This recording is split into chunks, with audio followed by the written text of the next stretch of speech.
Few owners recognize the major impact that customer concentration has on the sale of their business.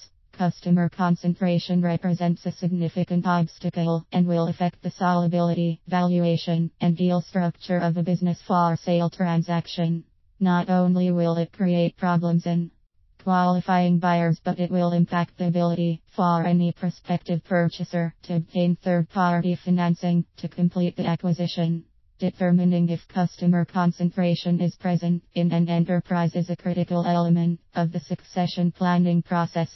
Customer concentration is a situation when one customer represents a significant portion of revenues or when the business has a very small customer base. Based upon the expert one consults, the exact percentage for a concentration to exist varies. In most cases it is recognized when one customer represents more than 10% of sales or when the top 5 customers comprise greater than 25% of a company's revenue.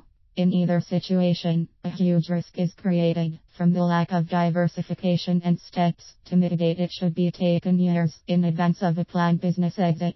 When evaluating a business sale, it is important for an owner to recognize that their client base has a significant impact on the enterprise value of the company. A broad and diverse base of customers, where there are a large number of clients contributing to the business revenue, will achieve a higher transaction value as it reduces the risk that a sizable decrease in earnings will occur if any one customer is lost or a particular industry segment that the business serves encounters economic distress.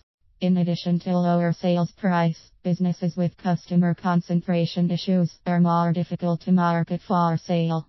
For Main Street business transactions, those with adjusted earnings of less than third-party financing is used in the majority of cases. Businesses with high levels of customer concentration are very difficult to get financed. Lenders may provide only partial financing, offer suboptimal terms, or decline the loan altogether.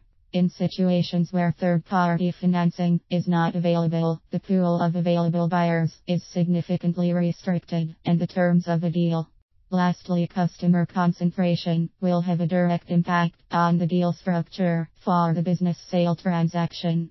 Buyers will strive to bridge the customer concentration risk through a variety of delayed performance-based financing methods. For example, assume both parties agree on a transaction price of 0 based upon 0 of adjusted earnings, a 3x multiple.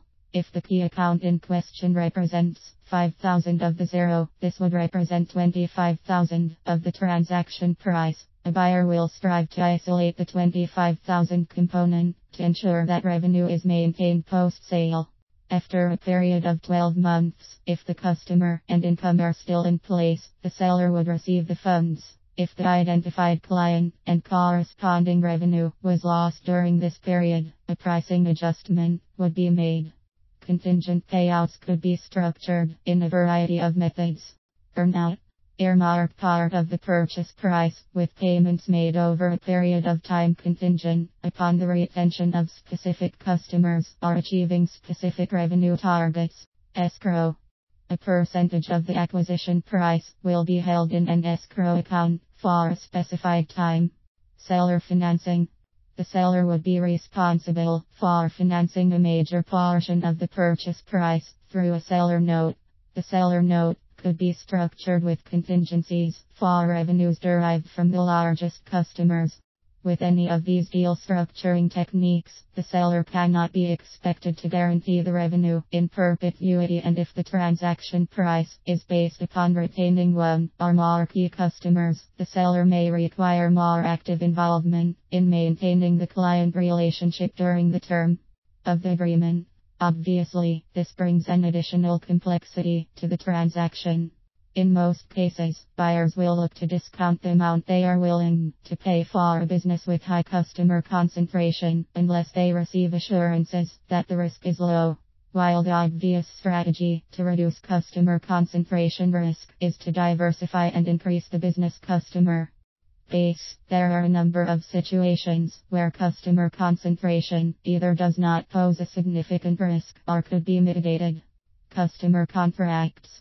Having a contract in place will not eliminate all of the risk of losing a key customer, but it will provide the buyer with security that the revenue and profits will continue after a change in ownership takes place. When customer contracts are involved, the ability to sign or transfer will be important to understand.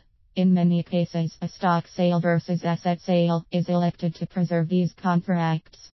Barriers to entry or exit. Businesses could have intellectual property, product expertise, or patents that create competitive advantages barring competition.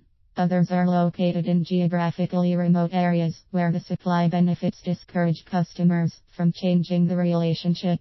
Lastly, there could be significant capital requirements for manufacturing and tooling, or agency approvals pharmaceutical or government contracting industry that creates a barrier to entry from potential competitors.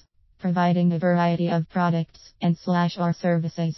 Having a broad relationship with a key customer where the relationship is not based solely on one product, one location, and one individual decreases the risk that a singular change will fundamentally impact the future revenue stream and continuity of the account. Economies of scale or synergies. The acquisition may be pursued by a strategic buyer where they are bringing new products/services to the enterprise, a broader geographic distribution footprint, or economies of scale in production. Any of these elements would assist in reducing the concentration of revenue risk that an identified key client would represent to the future organization. Summary. Businesses which have high levels of customer concentration are inherently risky, and it is important for the owner to appreciate this concern from the perspective of a potential acquirer. Ultimately, the buyer seeks only to retain the customers which have contributed to the success of the business and are factored in the valuation and transaction price. From the position of a buyer, a few logical questions and concerns would be: how does the value of the company change if a customer representing 10% or more of revenue and/or profits is lost in the first year? How easy would it be for the client representing the customer concentration concern to leave the business? What unique situations exist within the business to preserve the customer relationship in the years ahead?